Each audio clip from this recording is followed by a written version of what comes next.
So let me start the polity from the very basic, very basic. Obviously, it is the first part of recording, but constitution start much before that part of the starting. But I'm starting the recording from the article first, that talks about the name and the borders of the state. State means UP, MP, Maharashtra, like that. First article first is about name and territory of the union, and the- and second thing is कि the name of the country is not only India, not only Bharat. In the constitution, it is India as Bharat, then union of states, not a federation of a state. Federation and state में difference ये है कि जो federation है वो independent होती है central government से, बट जो स्टेट होती है वो स्टेट को इंडिपेंडेंटली रन करती है एडमिनिस्ट्रेटिवली, बट अल्टीमेटली जो उसकी पावर है वो जो उसे ओवरसीज़ करती है वो सेंट्रल गवर्नमेंट ओवरसीज़ करती है, ठीक है। स्टेट में ये होता है। और अमेरिका में जो है वो एक एक स्टेट मिल के बने हैं, लाइक वो स्टेट अलग कंट्री थे, फिर वो आके आपस में ज्वाइन किया, एक यूनियन बनाया, फिर बने हैं।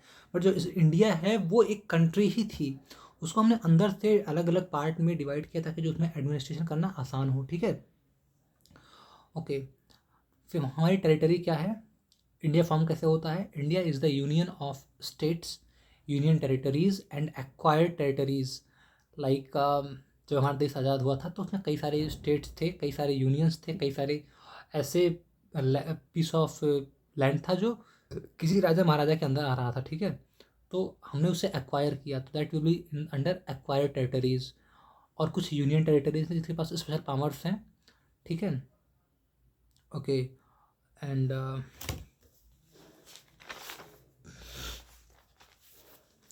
Next is article second, that is कि अगर कोई एक्सटर्नल लैंड है आप उसे अपनी कंट्री में मिला सकते हैं। Admission of new state in the country using article number 2, ठीक है। उसमें हम फॉरेन लैंड को एक्वायर कर सकते हैं। वो लैंड हमें हो सकता है कि गिफ्ट मिला हो, हमने खुद वॉर से एक्वायर करी हो, या वहाँ वहाँ के लोगों ने ही बोला हो कि आप हमको एक्वायर कर लो और हमने एक्वायर कर लिया हो। एग्जांपल आता है सिक्किम का, बहुत फेमस एग्जांपल है, जिसने अमेंडमेंट 35 के तहत उसको अपने में विलय तो कर लिया था, बट उसे स्टेटहुड का जो दर्जा था उसे हमने अमेंडमेंट 36 के बाद दिया था। हमने उसे एक दो दो साल तक लगभग स्टेटहुड का दर्जा नहीं दिया था। वो हमारा पार्ट था बट वो हमारा स्टेट नहीं था, ठीक है। हमारा नेक्स्ट आता है आर्टिकल 3, जो बात करता है कि हम भारत को जो भारत अभी एग्जिस्ट कर रहा है उसके अंदर अगर हमें किसी स्टेट का नाम चेंज करना है, उसकी बाउंड्री चेंज करनी है, उसकी बाउंड्री को रीडिफाइन करना है, तो हम आर्टिकल नंबर 3 का यूज़ करेंगे, ठीक है। हम उसके एरिया को घटा सकते हैं, बढ़ा सकते हैं, उसके नाम को चेंज कर सकते हैं। उस एक ही स्टेट में हम 2 स्टेट बना सकते हैं। एग्जाम्पल कि हमारे पास हरियाणा से पंजाब से हरियाणा और पंजाब निकला था, टूट गया था। हमारे पास फिर आंध्र प्रदेश से तेलंगाना और आंध्र प्रदेश निकला था, ठीक है। ऐसे ही तो जो आर्टिकल 3 है वो इंटरनल डिवीज़न है, जो आर्टिकल सेकंड है वो बाहर की किसी टेरिटरी को ऑक्यूपाई करने की बात करता है, ठीक है। Okay, now article 4। आर्टिकल 4 है कि अगर हम कोई टेरिटरी एक्वायर करते हैं तो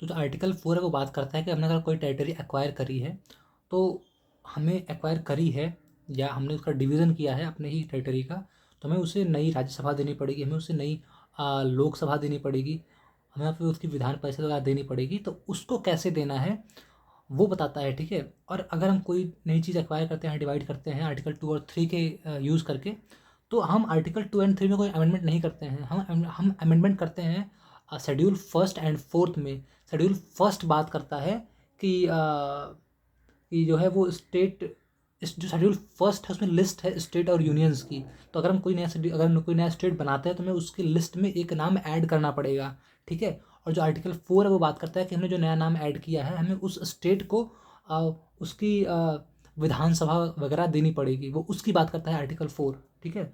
और ये चेंज करने के लिए हमें आर्टिकल 2 एंड 3 को छूना भी नहीं है।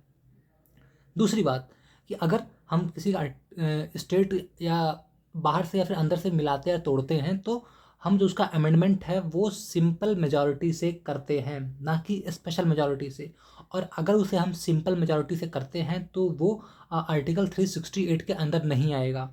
और अगर वो आर्टिकल 368 के अंदर नहीं आएगा तो नहीं आएगा, सिंपल सी बात है। ठीक है, अब स्पेशल मेजॉरिटी क्या होती है और सिंपल मेजॉरिटी क्या होती है? तो स्पेशल मेजॉरिटी वो होती है कि जब हम छेड़खानी करें डीपीएसपी से, फंडामेंटल राइट्स से, और एक आध चीज़ें और होती हैं। ठीक है, बाकी इसको छोड़ के जो भी चीज़ें हैं जो अमेंडमेंट करते हैं वो हमारी सिंपल मेजॉरिटी में आती है। और अगर वो सिंपल मेजॉरिटी में आती है तो वो आर्टिकल 368 के अंदर नहीं आएगी। ठीक है, that's it. One more thing कि अगर कोई चीज़ आती है सिंपल या फिर स्पेशल मेजॉरिटी में तो डिफरेंस क्या होता है वोटिंग में, पार्लियामेंट में। तो अगर कोई चीज़ आती है स्पेशल मेजॉरिटी में तो उसकी स्पेशल कंडीशंस हैं। वो कंडीशन ये है कि जो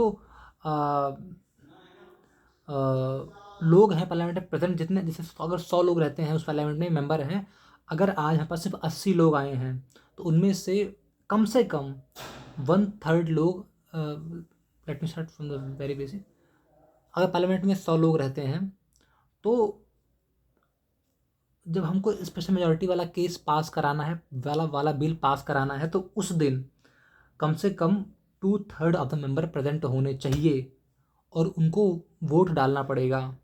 सेकंड थिंग इज़ कि जब 2/3 लोग ही आए हैं तो हमें उनमें से कम 50% वोट जो है वो एक फेवर में आना चाहिए बिल के पास करने के लिए। मतलब मेजॉरिटी मिलनी चाहिए जो लोग आए हुए हैं उनमें से। बट सिंपल मेजॉरिटी में ऐसा कुछ नहीं है। और सिंपल मेजॉरिटी में क्या होता है कि हम जो बिल पास करते हैं वो टेक्निकली अमेंडमेंट ही होता है, बट वो कॉन्स्टिट्यूशनल अमेंडमेंट नहीं होता है। ठीक है, okay. And one more thing कि पार्लियामेंट रन करने के लिए at least 10% of the total member parliament में होने चाहिए पार्लियामेंट रन करने के लिए। सो अब बात करते हैं कि जो हमारा स्टेट है उसके नाम कैसे पड़े, उसका डिवीज़न कैसे हुआ, किस बेस पे उसका डिवीज़न हुआ। तो बात करते हैं स्टार्टिंग में जब हमारा कॉन्स्टिट्यूशन बन रहा था, दैट इज़ धार कमीशन आया पहले कि स्टेट को डिवाइड कैसे करना है, क्योंकि डिवाइड कैसे करना है। ठीक है, हमारा पहला था धार कमीशन 1948। तो उसने रिकमेंडेशन दी थी कि आपको डिवीज़न जो है वो एडमिनिस्ट्रेशन कन्वीनियंस के हिसाब से करना चाहिए, ना कि लिंग्विस्टिक बेसिस पे। ठीक है, इनकी बात सुनी गई but it was difficult to implementation. फिर एक और कमीशन बैठी, JVP कमेटी, जवाहरलाल वल्लभ भाई एंड पिट्ठल भाई सीतारमैया। ठीक है, ये बैठे 1948 में कमेटी बनी इनकी। 1949 में इन्होंने रिपोर्ट सबमिट कर दी अपनी, और इन्होंने भी सेम बोला कि लैंग्वेज के आधार पे स्टेट्स नहीं बनने चाहिए। इसके बाद में जो है एक मोमेंट था शुरू हो गया कि हमें अपने राज्य अपने भाषा के आधार पे चाहिए। फिर क्या हुआ कि एक कांग्रेस के नेता थे साउथ इंडिया के, नॉर्थ आंध्र प्रदेश के, जिनका नाम था हमारे पास जिनका नाम था, कहाँ गया यार नाम,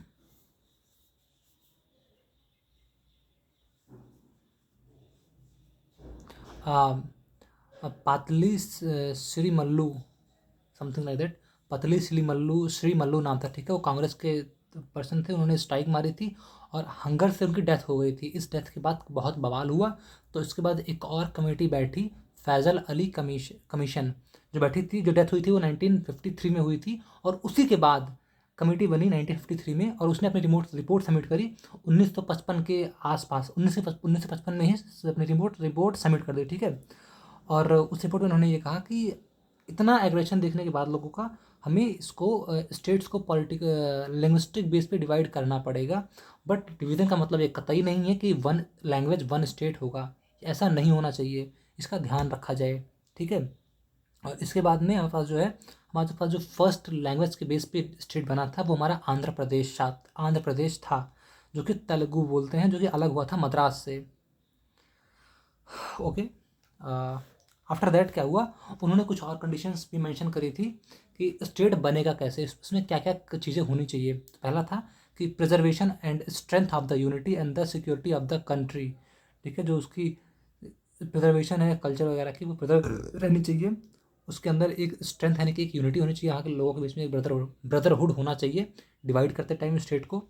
ठीक है, और जो उससे कंट्री की स्ट्रेंथ सिक्योरिटी है वो वीक ना पड़ जाए, ये होना चाहिए। दूसरा था कि लिंग्विस्टिक एंड कल्चरल होमोजेनिटी हो, कि लाइक जो मराठी हैं जो अपने फेस्टिवल सेलिब्रेट करते हैं, और जो यूपी के लोग हैं वो अपने फेस्टिवल सेलिब्रेट करते हैं, तो उनको कुछ ऐसा डिवाइड करो कि ये वाले और ये वाले अपने अपने फेस्टिवल सेलिब्रेट कर पाएँ साथ में। ऐसा ना हो कि यहाँ वाले यहाँ के और यहाँ वाले यहाँ आ गए, ऐसा नहीं होना चाहिए। ठीक है, उनका लैंग्वेज और कल्चर जिनका सेम है वो सेम ग्रुप में सेम स्टेट में होने चाहिए। तीसरा था कि finance economic and the administration consideration, like कि उस स्टेट के पास अपने खुद के रिसोर्सेज हों खुद को रन करने के लिए, पैसा हो ताकि वो अपना एडमिनिस्ट्रेशन आराम से रन कर सके। चौथा है planning and promotion of the welfare of the people in the state as well as the nation as whole, कि जो वहाँ पे जो है लोग अपने रिसोर्स को यूज़ कर पाए, प्लानिंग कर पाएँ कि उन्हें कैसे अपने स्टेट को रन करना है। ठीक है, प्लानिंग एंड कमीशन। ठीक है, नेक्स्ट है कि जो हमारे पास फैजल कमीशन था 1953 का, उसने रिकमेंडेशन दिया था कि जो है टोटल 16 राज्य और 3 यूनियन टेरिटरीज बननी चाहिए। बट जब हमारे पास ये रूल इम्प्लीमेंट हुआ तो यहाँ पे सिर्फ 16 उसने रिकमेंड किए थे, बट 14 ही राज्य बने और 6 यूनियन टेरिटरी बन गई थी। ठीक है, और इस तरीके से डिवीज़न होने के बाद स्टेट का जो 4 फोल्ड डिवीज़न था कंट्री का ABC फॉर्मेट में, जो अंग्रेजों ने किया था 1935 के आसपास में, उसको एबॉलिश किया गया। 4 फोल्ड जो स्कीम थी उसे एबॉलिश किया गया इस तरीके को यूज़ करके। ठीक है, हमारे पास जो अब तक हमारे पास जो है 14 स्टेट और 6 यूनियन टेरिटरीज आ चुकी थी। तो हमारे पास जो 15वां यूनियन टेरिटरी आता है वो हमारा डिवाइड होता है लैंग्वेज के आधार पे, जो का था गुजरात, जो कि गुजराती लिंग्विस्टिक के बेस पे डिवाइड हुआ था। फिर महाराष्ट्र से मराठी तो फॉर्म हुआ ही था 1960 में, मतलब कि हमारे पास जो 1955 में हमारा नया कमीशन आया जिसने रिकमेंड किया कैसे होना चाहिए। फिर 5 साल बाद ही जो हमारे पास एक नया स्टेट बन गया लैंग्वेज के आधार पर, दैट इज़ गुजरात। फिर उसके बाद हमारे पास जो है वो उसके बाद जो है वो लैंग्वेज के आधार पे या फिर अपने लोकल ट्रेडिशन के आधार पे स्टेट बनने की होड़ सी लग गई। फिर जो हमारे पास 16वां स्टेट आता है वो है नागालैंड, जो बना था 1963 में। नेक्स्ट आता है हरियाणा। हरियाणा से जो है पास जो हमारे पास हरियाणा है वो फॉर्म हुआ था पंजाब से अलग होके। ठीक है, तो 1966 में पास जो है पंजाब से हरियाणा अलग होकर निकल गया, और जो कैपिटल बनी दोनों की, हरियाणा और पंजाब की, वो बनी चंडीगढ़। ठीक है, जो पास हरियाणा था वो हिंदी स्पीकिंग पॉपुलेशन था, जो पंजाबी थे पंजाबी बोलते थे, तो उनको वहाँ से अलग किया गया। ठीक है, after the recommendation of Shah commission.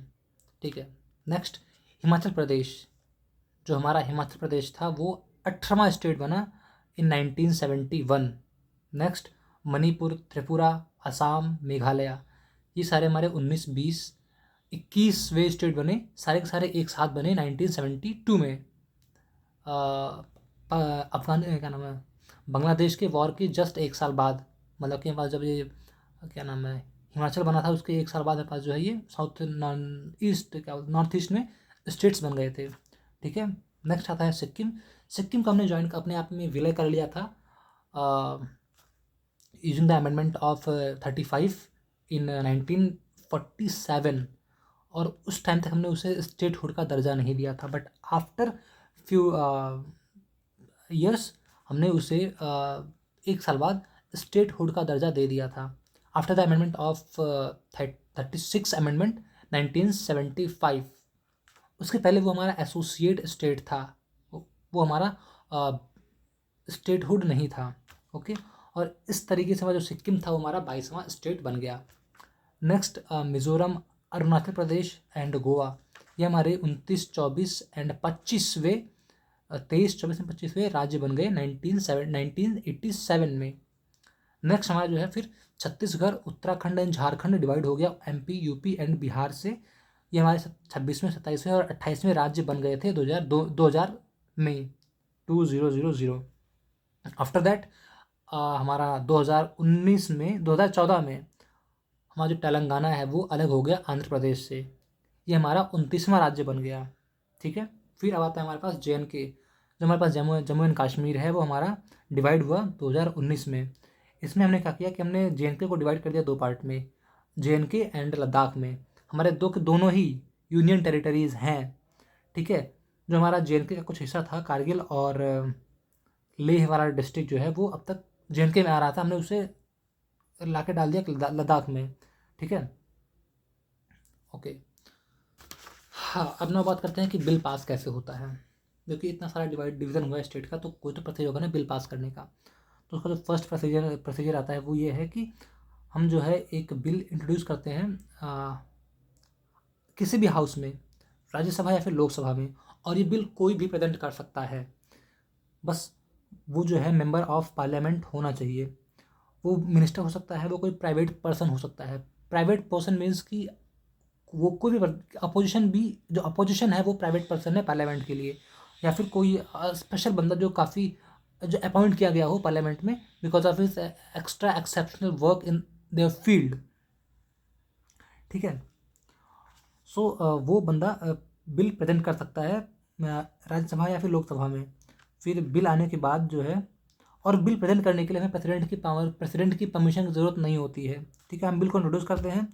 Bill दोनों हाउसेज में पास होना चाहिए, राज्यसभा और लोकसभा में, बाई स्पेशल मेजॉरिटी, अगर वो उस कैटेगरी में फॉल करता है तो।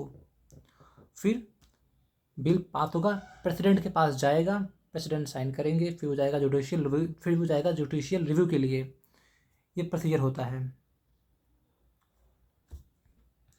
और अगर बिल पास करना है under the provision of special majority, और अगर बिल पास नहीं होता है स्पेशल मेजॉरिटी के केस के अंदर, तो हम बिल दोबारा पास करने के लिए कोई स्पेशल जॉइंट मीटिंग नहीं कराते हैं 2 पार्टियों के बीच में कि आप बातचीत करो और बिल पास करने का ट्राई करो। अगर बिल एक बार फेल हो गया तो फिर फेल हो गया, there will be no joint meeting for the